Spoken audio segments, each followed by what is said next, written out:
Have you ever fallen in love with someone who was never truly yours? Not because they lied, not because they cheated, but because they were never meant to stay. Today, I want to talk about a small book that carries a heartbreak bigger than most novels. White Night by Fyodor Dostoevsky. Before we talk about the book, you need to understand the man who wrote it. Fyodor Dostoevsky, 1848. He is 27 years old. He is living in St. Petersburg, one of the most beautiful and most brutal cities in the world. A city of white marble and dark water, of cold and summer and winters that want to kill you. He is poor, he is lonely, he is brilliant, and he is writing story that the Russian government does not like. White Night takes place over 4 nights and 1 morning. That's it. Our narrator, a man we never learn the name of, is a dreamer. And not dreamer as a compliment. Dostoevsky described him as a man who has built an entire world inside his own head because the real world doesn't want him. He says he has his own life, his own special inner life invisible to all around him. This is not just a love story. It is a story about loneliness, about hope, about the dangerous beauty of dreaming. The narrator is a dreamer, a man who lives more inside his imagination than in the real world.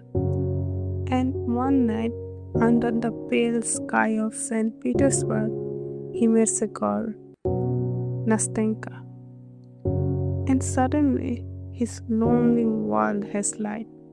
There is a line in the book that feels like a whisper to the heart. I am a dreamer. I have so little life that I regard moments like this as so rare that I can't help repeating such moments in my dreams. Isn't that painfully relatable?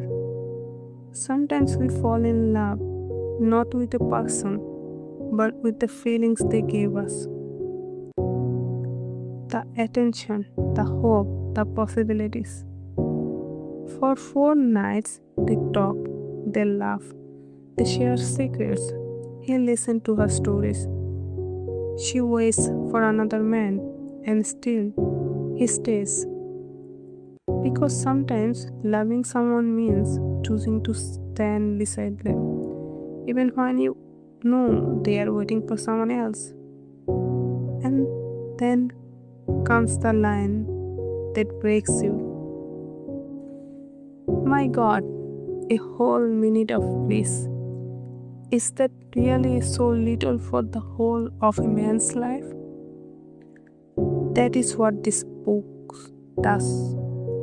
It reminds you that even temporary happiness can feel eternal.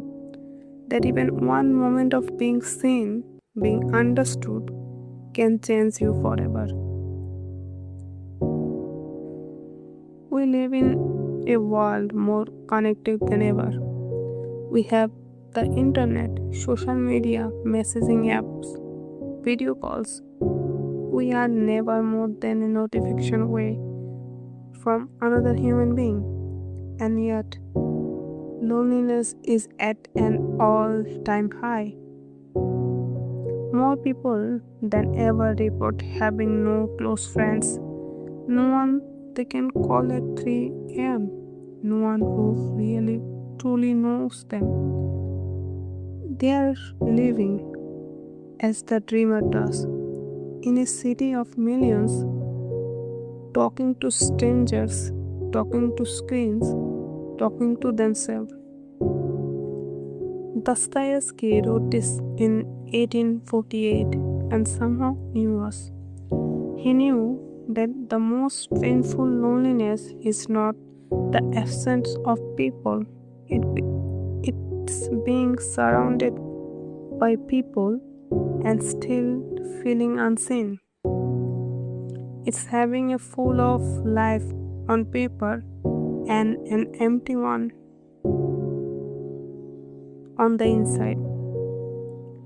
White Night is short, you can finish it in a day, but emotionally it lingers. It makes you think about the time you are the dreamer, the time you mistook kindness for love, the times you held on to hope just a little longer than you should have. This is not a dramatic, loud tragedy. It is quite soft, almost gentle. And maybe that is why it hurts so much.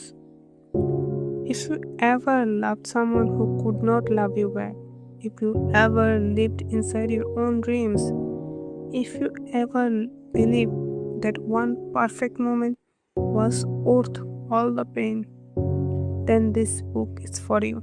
Because sometimes a whole minute of bliss really is enough to last a lifetime.